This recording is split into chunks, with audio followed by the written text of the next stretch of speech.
Hello guys, हमने पिछले video में देखा था बल, कार्य और ऊर्जा पर। आज हम बात करेंगे गति के नियम पर। इसमें हम बेस कुछ क्वेश्चन भी करेंगे। ये टॉपिक थोड़ा छोटा है, इतना बड़ा नहीं है आपका। इसमें बेस अच्छे क्वेश्चन करेंगे। आइए हम क्वेश्चन पहले हम क्या देखते हैं, गति के नियम देखते हैं। तो गति का जो पहला नियम है आपका क्या है, यानी कि अगर कोई वस्तु है तो वह तब तक विरामावस्था में रहेगी जब तक उस पर कोई बाह्य बल आरोपित नहीं हो। यानी कि कोई वस्तु है तब तक विरामावस्था में रहेगी जब तक उस पर कोई बाह्य बल आरोपित नहीं हो। यानी कि कोई फोर्स अगर बाहर से आरोपित नहीं होगा तब तक वह हमेशा विरामावस्था में रहेगी। दूसरा नियम क्या है, F बराबर ma। यानी कि किसी वस्तु का जो द्रव्यमान और उसका त्वरण है उसका गुणनफल क्या होगा, उसके बल के बराबर होगा। ये आपका क्या है, द्रव्यमान, और ये क्या है, त्वरण। त्वरण और द्रव्यमान का जो गुणनफल है, त्वरण और द्रव्यमान का जो गुणनफल होगा वो क्या होगा, बल के बराबर। तीसरा नियम क्या है, क्रिया प्रतिक्रिया। क्रिया प्रतिक्रिया यानी कि अगर हम इससे कोई फोर्स लगाएंगे तो हमें क्रिया प्रतिक्रिया यानी कि इससे दोबारा फोर्स हमें प्राप्त होगा। यानी कि क्रिया प्रतिक्रिया, जितना फोर्स हम लगाएंगे उतना फोर्स हमें क्या होगा, विपरीत खेलेगा। तो ये तीन आपके नियम है, शॉर्ट फॉर्म में है। इसके आगे हम क्वेश्चन करते हैं। पहला नियम क्या दे रखा है, प्रकाश वर्ष किसका एकक है। प्रकाश वर्ष जो है वो हमेशा किसको मापता है, दूरी को। ये आपको याद रखना है, प्रकाश वर्ष जो है वो दूरी को मापता है। एक प्रकाश वर्ष कितना होता है, एक प्रकाश वर्ष का मान कितना होता है, 9.46 इंटू 10 की पावर 15 मीटर। ये आपको ध्यान में रखना है और ये एग्जाम में भी आया हुआ है राजस्थान पुलिस के। एक प्रकाश वर्ष का जो मान होता है 9.46 इंटू 10 की पावर 15 मीटर, आपको ध्यान में रखना है। तो इसका कौन सा ऑप्शन होगा, प्रकाश वर्ष किसका एकक है, दूरी का। ये आपको ध्यान में रखना है, प्रकाश वर्ष जो है वो हमेशा दूरी का होगा। तो इसका बी ऑप्शन सही हो जाएगा। ओके, इसके आगे हम नेक्स्ट क्वेश्चन देखते हैं और इसमें देखते हैं कि प्रकाश वर्ष होता क्या है। यानी कि निर्वात के अंदर प्रकाश द्वारा एक वर्ष में चली गई दूरी क्या कहलाती है, प्रकाश वर्ष। यानी कि निर्वात के अंदर अगर प्रकाश एक वर्ष में जो जितनी दूरी तय करता है वह क्या कहलाता है, प्रकाश वर्ष। ओके, निम्नलिखित में से कौन सा समय की इकाई नहीं है। समय की इकाई नहीं है, समय की इकाई सेकेंड है, ये भी है, ये भी है, लेकिन ये जो है समय की इकाई नहीं है क्योंकि ये दूरी को बताता है। एक वर्ष में निर्वात में तय की गई दूरी को बताता है प्रकाश वर्ष। तो इसका कौन सा ऑप्शन हो जाएगा, ए ऑप्शन। ओके, इसके आगे हम नेक्स्ट क्वेश्चन देखते हैं। क्या देखा है, त्वरण की इकाई। त्वरण क्या होता है,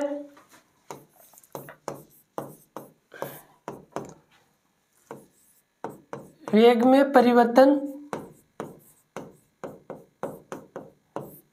बटा समय। और वेग क्या होता है, विस्थापन बटा समय। विस्थापन बटा समय। तो वेग को हम क्या लिखते हैं, मीटर पर सेकंड, और त्वरण के नीचे और सेकंड है तो क्या हो जाएगा, मीटर पर सेकंड स्क्वायर, मीटर पर सेकंड इनवर्स, माइनस का 2 हो जाएगा। तो कौन सा ऑप्शन हो जाएगा, मीटर पर सेकंड इनवर्स। यहाँ पे ये ऑप्शन में नीचे ही है तो क्या हो जाएगा, मीटर पर सेकंड स्क्वायर। ये ऊपर ले जाने पर क्या हो जाएगा, माइनस का 2 हो जाएगा, लेकिन ये 2 नहीं है आपके, क्या हो जाएगा, मीटर पर सेकंड स्क्वायर। तो त्वरण की इकाई क्या होगी, मीटर पर सेकंड स्क्वायर। आपको ध्यान में रखना है, त्वरण जो होता है मीटर पर सेकंड स्क्वायर। तो इस कौन सा ऑप्शन हो जाएगा, इसका सी। त्वरण क्या होता है, वेग में परिवर्तन बटा समय, आपको ध्यान में रखना है। ओके, इसके आगे हम नेक्स्ट क्वेश्चन देखते हैं। नेक्स्ट क्वेश्चन दे रखा है, गति के नियमों को प्रतिपादित किसने किया। गति को जो प्रतिपादन नियम किया उसने न्यूटन ने किया। यानी कि गति के नियम किसने दिए, न्यूटन ने। तो कौन सा ऑप्शन हो जाएगा, इसका सी ऑप्शन। ओके, न्यूटन की गति का प्रथम नियम से किस राशि की परिभाषा मिलती है। तो इसका कौन सा हो जाएगा, एक समान गति। यानी कि कोई भी वस्तु है तब तक विरामावस्था में रहती है जब तक उस पर कोई बाह्य बल आरोपित नहीं हो। तो एक समान गति, यानी कि उसकी गति, अगर वो गतिशील है तो उसमें यानी कि कोई वस्तु अगर गतिशील भी है तो उसमें उसकी गति में परिवर्तन तभी आएगा जब कोई बाह्य बल आरोपित हो, यानी कि उसकी एक समान हमेशा गति रहेगी, यानी कि कोई भी बाह्य बल आरोपित नहीं हो। तो इसका कौन सा ऑप्शन हो जाएगा? D option. Okay, next question क्या दे रखा है? किसने कहा है कि एक पिंड विरामावस्था में तब तक रहेगा जब तक कि बाह्य बल पिंड पर आरोपित नहीं हो। तो ये हमने देखा था गति का कौन सा नियम है? प्रथम नियम। किसने दिया है? ये न्यूटन ने। तो कौन सा ऑप्शन हो जाएगा? C option. नेक्स्ट क्वेश्चन दे रखा है, एक गतिशील बस में अचानक ब्रेक लगाने से सवारी आगे की ओर झुक जाती है, यह किस नियम का पालन करता है? यह न्यूटन की गति का प्रथम नियम का पालन करता है। एक बस में खड़ा आदमी यदि बस क्या हो? गतिशील, तो अचानक ब्रेक लगाने पर हम आगे क्यों झुकते हैं? क्योंकि जो उसके पैर है, यानी कि जो उसका धरातल है, वो हमेशा क्या रहता है? विरामावस्था में। वह क्या रहता है? विरामावस्था में, जबकि ऊपर का हिस्सा क्या रहता है? गतिशील। तो जैसे अचानक ब्रेक लगते हैं तो हम आगे की ओर झुकते हैं, यानी कि वो अचानक बल लगेगा। तो कौन सा होगा? न्यूटन की गति के प्रथम नियम से आता है। तो ये आपको ध्यान में रखता है, जो नीचे का हिस्सा है वो हमेशा बस के साथ क्या होता है? विरामावस्था में, और ये ऊपर का हिस्सा जो होता है वो हमेशा गतिशील होता है, इसलिए हम आगे की ओर झुकते हैं। तो इसका कौन सा ऑप्शन हो जाएगा? ए। ओके, इसके आगे हम नेक्स्ट क्वेश्चन देखते हैं। नेक्स्ट क्वेश्चन दे रखा है आपका, न्यूटन की गति का कौन सा नियम जड़त्व की व्याख्या करता है? तो न्यूटन की गति का जो जड़त्व की व्याख्या करता है वो क्या, कौन सा नियम है? इसका फर्स्ट नियम। तो इसका ये ऑप्शन सही हो जाएगा। ओके, एक वस्तु की जड़त्व की प्रत्यक्ष निर्भरता, यानी कि जड़त्व जो है वो किस पर निर्भर करता है? तो जड़त्व जो होता है वो हमेशा द्रव्यमान के क्या होता है? समानुपाती, यानी कि जड़त्व जो है वो द्रव्यमान की क्या होता है? गुणनफल के समानुपाती। तो इसका कौन सा द्रव्यमान पर निर्भर करता है? तो इसका ए ऑप्शन सही हो जाएगा। ओके, इसके आगे हम नेक्स्ट क्वेश्चन देखते हैं। आपका नेक्स्ट क्वेश्चन दे रखा है, गुरुत्वाकर्षण नियमों का आविष्कार किसने किया? गुरुत्वाकर्षण क्या होता है? पृथ्वी जो अपनी ओर वस्तुओं को आकर्षित करने का जो गुण है वो क्या कहलाता है? गुरुत्वाकर्षण। यानी कि कोई भी वस्तु हम ऊपर से ऐसे घेरते हैं तो वो गुरुत्वाकर्षण के कारण ही नीचे जाती है। तो कौन सा, तो ये आविष्कार किसने दिया है? न्यूटन ने ही दिया है। तो इसका सी ऑप्शन सही हो जाएगा। ओके, ये क्वेश्चन भी आपको ध्यान में रखना है, ये भी राजस्थान पुलिस में आने के चांसेस है। रॉकेट किस सिद्धांत पर कार्य करता है? ये भी क्वेश्चन आपको ध्यान में रखना है। रॉकेट जो पहला ऑप्शन क्या दे रखा है? ऊर्जा संरक्षण, दूसरा दे रखा है बर्नौली, और जो रॉकेट सिद्धांत कार्य करता है वो होता है संवेग संरक्षण। संवेग क्या होता है? संवेग क्या होता है? m into we. एम क्या होता है यहाँ पे? द्रव्यमान, और v क्या होता है यहाँ पे? वेग, और p यहाँ पे संवेग। ये फॉर्मूला भी आपको ध्यान में रखा है, क्या होता है? p बराबर m इंटू वी, संवेग का। ओके, तो इसका कौन सा ऑप्शन हो जाएगा? रॉकेट जो होता है संवेग संरक्षण पर आधारित होती है। ओके, इसके आगे हम नेक्स्ट क्वेश्चन देखते हैं। नेक्स्ट क्वेश्चन दे रखा है आपके, शून्य से स्वतंत्र रूप से गिरने वाली वस्तु। तो शून्य से स्वतंत्र यानी कि जो कोई भी वस्तु है अगर ऊपर से गिरती है तो वह गुरुत्व के अधीन गिरती है, गुरुत्व के अधीन गिरती है, यानी कि जी के अधीन गिरती है, गुरुत्व के अधीन गिरती है। तो कौन सा ऑप्शन होगा इसका? एक समान गति, ये भी गलत हो जाएगा, बल भी गलत हो गया, वेग भी। तो कौन सा होगा? समान त्वरण से, गुरुत्वीय त्वरण से, समान त्वरण से। तो इस गुरुत्वीय त्वरण के कोई वस्तु गिरती है तो उसमें गुरुत्वीय त्वरण के अधीन गिरती है। तो इसका कौन सा ऑप्शन हो जाएगा? D option. ओके, इसके आगे हम नेक्स्ट क्वेश्चन देखते हैं। नेक्स्ट क्वेश्चन दे रखा आवेग का माप। आवेग का जो फॉर्मूला क्या होता है? आवेग का जो फॉर्मूला होता है बल इंटू टी, बल इंटू टी यानी टाइम। बल क्या होता है? फोर्स, टी क्या हो जाएगा? टाइम। आवेग का मान क्या होता है? F into T. अब बोल रहा है आवेग का माप है, तो एफ में क्या होता है? एम इंटू ए या जी। तो ये जो होता है वो गुरुत्वीय होता है, यानी कि जी होता है वो गुरुत्वीय होता है, गुरुत्वीय होता है। तो ये जो होता है भार होता है, भार के अधीन, तो भार के अधीन, तो द्रव्यमान के, गति की प्रमाणता वेग के, तो आवेग जो होता है वो भार के अधीन होता है, यानी कि भार का हो जाएगा, इसका डी ऑप्शन सही हो जाएगा। ओके, इस आवेग में जो फॉर्मूला आपको ध्यान में रखना है, यानी कि आवेग का जो मान होता है F/T, आवेग, ये आपको ध्यान में रखा है। ये ऑप्शन देख के भी आपसे पूछ सकता है कि निम्न में से कौन सा आवेग का फॉर्मूला है, तो आवेग F/T, बल इंटू टाइम, तो ये आपको ध्यान में रखना है। ओके, इसके आगे हम नेक्स्ट क्वेश्चन देखते हैं। नेक्स्ट क्वेश्चन दे रखा है बल का मात्रक। बल क्या होता है? द्रव्यमान इंटू त्वरण, तो हमें बल का पूछ रखा है, तो इसका क्या हो जाएगा kg, और त्वरण जो त्वरण है उसका मैंने अभी निकाला था, क्या होता है मीटर पर सेकंड स्क्वायर, तो किलोग्राम पर मीटर पर सेकंड स्क्वायर, किलोग्राम पर मीटर पर सेकंड स्क्वायर, तो कौन से ऑप्शन में दे रखा है? इसके बी ऑप्शन में। ओके, तो इसका कौन सा ऑप्शन हो जाएगा?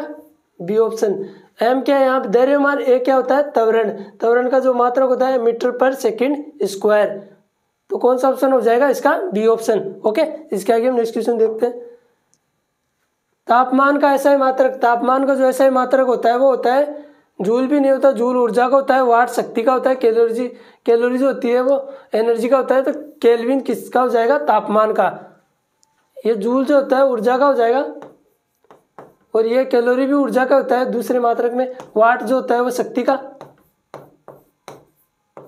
तो केल्विन हो जाएगा इसका तापमान का ऐसा ही मात्रक। ओके, गतिमान वस्तु में होती है, गतिमान वस्तु में केवल क्या होती है? गतिज ऊर्जा,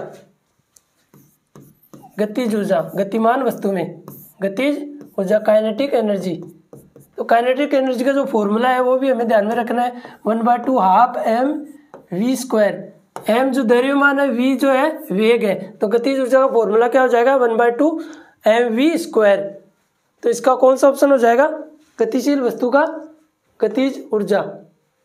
स्थितिज ऊर्जा वो स्थिर ऊर्जा में होती है, भूपतीय वो भूमि के अंदर होता है, जल जो जल के अंदर होता है, तो इसका सी ऑप्शन हो जाएगा गतिज ऊर्जा, गतिमान वस्तुओं में। नेक्स्ट क्वेश्चन है चलती गाड़ी में बैठे आदमी की ऊर्जा, तो उसकी स्थितिज प्लस गतिज हो जाएगी, स्थितिज ऊर्जा प्लस गतिज ऊर्जा दोनों हो जाएगी,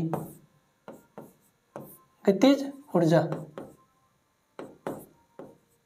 स्थितिज ऊर्जा प्लस गतिज ऊर्जा दोनों हो जाएगी। तो इसका कौन सा ऑप्शन में दे रखा है?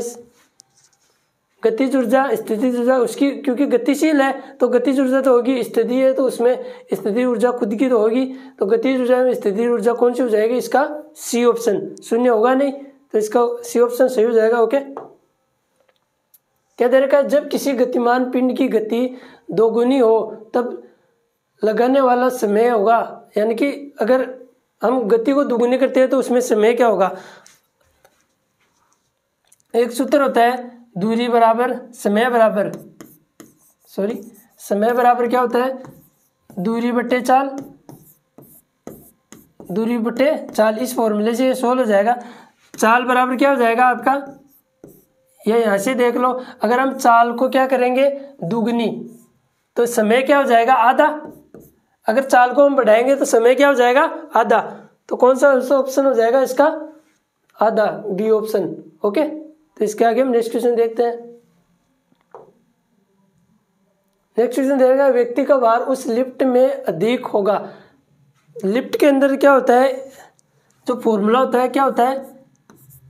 वास्तविक भार, अगर लिफ्ट क्या हो रही है? ऊपर की ओर जा रही है, तो उसमें क्या होगा? ऐड होगा। तो वास्तविक भार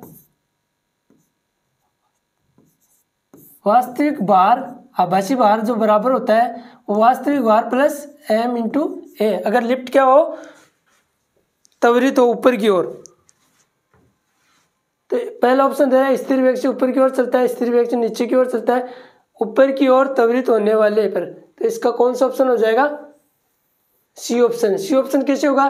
क्योंकि जो आभासी भार है वो किसके बराबर होगा? वास्तविक भार प्लस एम में, तो ये प्लस होगा। अगर वह नीचे की ओर होगा, यानी कि इसका डी ऑप्शन क्या दे रहा है, नीचे की ओर, तो यहाँ पे क्या आ जाएगा माइनस, तो ये क्या होगा, कम होगा। यानी कि हमें पूछ रखा है जो सर्वाधिक मान, यानी कि व्यक्ति का भार उस लिफ्ट में अधिक होना चाहिए, तो अधिक के लिए प्लस होना चाहिए, तो अधिक के लिए क्या होगा, आभासी भार क्या होगा, वास्तविक भार प्लस एम ई। ओके, तो इसका सी ऑप्शन सही हो जाएगा। नेक्स्ट जो है, कालीन से धूल हटाते समय हम इसको अचानक झटका देते हैं अथवा छड़ी से पीटते हैं, इसका कारण वही है। अगर हम किसी उसको यानी कि धूल को हटाने के लिए क्या करेंगे, उसको हिलाएंगे, तो हिलाएंगे तो उनके कणों में क्या होगा, वेग उत्पन्न होगा। वेग उत्पन्न होगा तो वह धूल क्या हो जाएगी, हट जाएगी। तो इसमें कौन सा ऑप्शन होगा, पहले वह क्या होते हैं, विरामावस्था में रहते हैं, तो इसका पहला ऑप्शन दे रखा है, विराम के जड़त्व में धूल अपना स्थान जमा लेती है तथा कालीन से धूल तभी हटती है जब कालीन में गति प्रदान हो, यानी कि गति प्रदान होने पर ही वो सारे धूल के कण हटेंगे। तो पहला तो बी ऑप्शन क्या दे रखा है, गति धूल के अलग अलग करता है, ये भी गलत हो जाएगा। झटका धूल तथा कालीन के बीच संसंजन बल से मुक्ति प्रदान करता है, धूल दूर दूर हो जाती है। तो इसका कौन सा ऑप्शन होगा, ये भी गलत है आपका ऑप्शन, ये भी। तो इसका ए ऑप्शन सही होगा, यानी कि धूल के कणों में गति प्रदान होगी तभी वह हटेंगे। तो 20वें का कौन सा ऑप्शन हो जाएगा, ए। ओके, आज हमने बात की थी गति के नियम पर, और अगला जो हम टॉपिक लेंगे वो लेंगे गुरुत्वाकर्षण। तो हमारे साथ ज़्यादा से ज़्यादा जुड़े और वीडियो को अंत तक देखें, लाइक शेयर और सब्सक्राइब जरूर करें। और यहाँ पे आपको क्वेश्चनों की क्या मिल जाएगी, PDF। टेलीग्राम पर आपको क्वेश्चनों की PDF मिल जाएगी, और इन चैनलों के साथ भी हमारे साथ ज़्यादा से ज़्यादा जुड़े। ओके।